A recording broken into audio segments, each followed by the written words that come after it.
Welcome back to my YouTube channel Vishal Pandey education. आज की video में हम देखेंगे लॉजेन रीअरेंजमेंट रिएक्शन क्या होता है। हमने लिखा है the Lossen rearrangement is the conversion of a hydroxamate ester to an isocyanate. यानी कि ये क्या होता है, हाइड्रोऑक्सिमेट एस्टर का आइसोसाइनेट में कन्वर्जन होता है। और आइसोसाइनेट का हम कैसे यूज़ कर सकते हैं, फर्दर जनरेट यूरिया, मतलब प्रेजेंस ऑफ अमीन्स, अमीन के प्रेजेंस में यूरिया बनाने में हम कर सकते हैं, या फिर अमीन बनाने में खुद कर सकते हैं। कैसे, in the presence of water. जैसे यहाँ पे हमने किया एल्किल आइसोसाइनेट को वाटर के प्रेजेंस में अमीन में हमने कन्वर्ट कर दिया है, या फिर अमीन के प्रेजेंस में हम क्या कर सकते हैं, इसको यूरिया में कन्वर्ट कर सकते हैं। तो दो यूज इसके हो गए। तो फिलहाल ये हाइड्रोऑक्सिमेट एस्टर इसी को कहते हैं। आपको पता होगा कि RCOOR को एस्टर ग्रुप कहते हैं। तो ये आप देख सकते हैं R-COO और इस पूरे को R मान लेते हैं, तो ये आपका एस्टर हो गया। लेकिन इसमें NH भी है, इसलिए इसको हाइड्रोऑक्सिमेट एस्टर कहते हैं। क्या कहते हैं, यहाँ पे ऑक्सीजन लगा हुआ है ना, तो ऑक्सा इसलिए बोल रहे हैं। तो ये क्या हो गया, हाइड्रोऑक्सामेट एस्टर। क्या है, हाइड्रोऑक्सिमेट एस्टर। तो इसका कन्वर्जन होगा आइसोसाइनेट में, और आइसोसाइनेट के बाद आपका अमीन बन जाएगा। आपने हाफमैन ब्रोमोमाइड रिएक्शन देखा होगा, कर्टियस रिएक्शन देखा होगा, कर्टियस रीअरेंजमेंट जो भी है।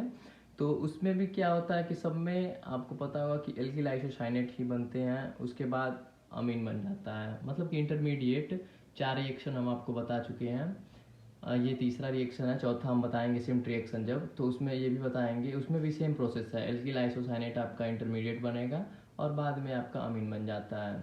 ठीक है, लेकिन इंटरमीडिएट सब में एल्किल आइसोसाइनेट ही बनता है। कौन कौन से हैं, एक बार मैं रिकॉल करा देता हूँ आपको। एक हाफमैन ब्रोमोमाइड रिएक्शन हमने आपको बताया होगा, उसके बाद एक कर्टियस रीअरेंजमेंट बताया होगा, तीसरा लॉजेन बता रहे हैं, और फिर फोर्थ रिएक्शन जो है सिम्ट रिएक्शन। सब में क्या है कि रिएक्टेंट अलग होंगे, प्रोडक्ट भी हो सकता है कि अलग हो, लेकिन आपका इंटरमीडिएट जो बनेगा वो उसमें एल्किल आइसोसाइनेट ही बनेगा। ठीक है, ये चीज़ याद रखिएगा।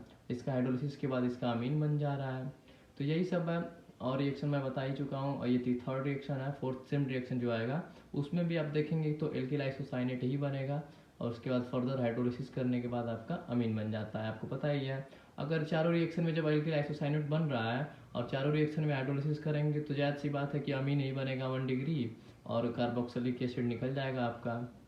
सॉरी, कार्बोक्सिलिक एसिड नहीं, कार्बन डाइऑक्साइड निकल जाएगा। CO2 निकल रहा है ना, तो कार्बन डाइऑक्साइड आपका निकल जाएगा और प्राइमरी अमीन प्रोडक्ट बन जाएगा। तो प्राइमरी अमीन बनाने के ये सब मेथड हो सकते हैं आपका, ठीक है, या फिर कह सकते हैं नाइट्रोजन कंटेनिंग कंपाउंड बनाने के मेथड ये सब हो सकते हैं। ठीक है, तो लॉजेन रीअरेंजमेंट ये हो गया। अब इसका हम देखते हैं मैकेनिज्म, कैसे ये रिएक्शन हुआ है। मैकेनिज्म में जो हमारा हाइड्रोऑक्सिमेट एस्टर है, यहाँ पे नाइट्रोजन के साथ चूँकि हाइड्रोजन एक लगा हुआ था, तो OH नेगेटिव के साथ ये H+ निकल जाएगा, तो यानी कि वाटर यहाँ से रिमूव हो जाएगा। जैसे ही वाटर रिमूव होगा तो नाइट्रोजन पे नेगेटिव चार्ज, क्योंकि H+ यहाँ से निकला है तो नाइट्रोजन पे नेगेटिव चार्ज हो गया। ठीक है, अब यहाँ पे थोड़ा सा समझिएगा अच्छे से।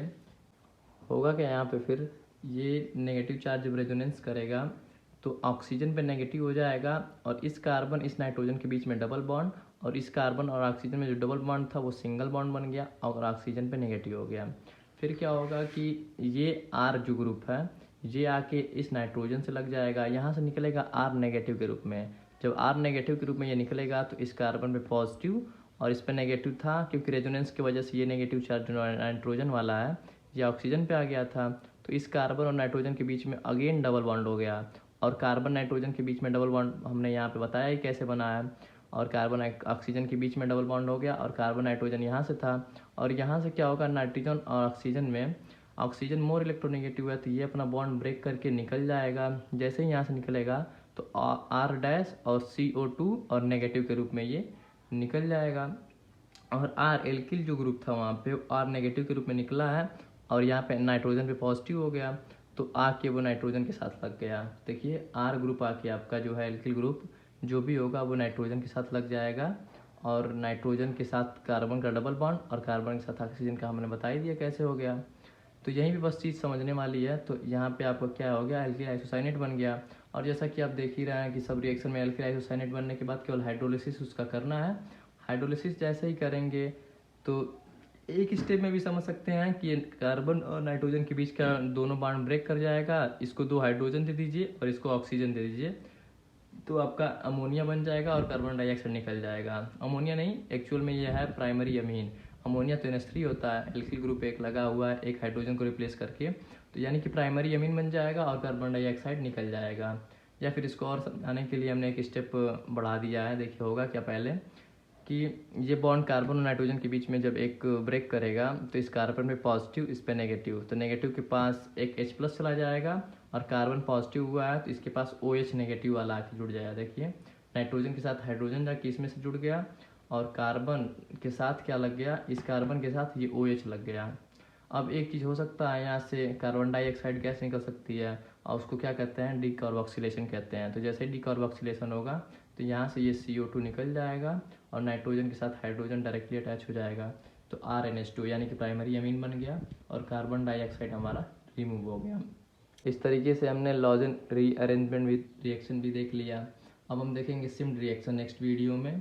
तो अगर देखना चाहते हैं आप सिम्ड रिएक्शन और उसका मैकेनिज्म, तो चैनल को सब्सक्राइब कर लीजिएगा और ज़्यादा से ज़्यादा अपने फ्रेंड के साथ शेयर करिएगा।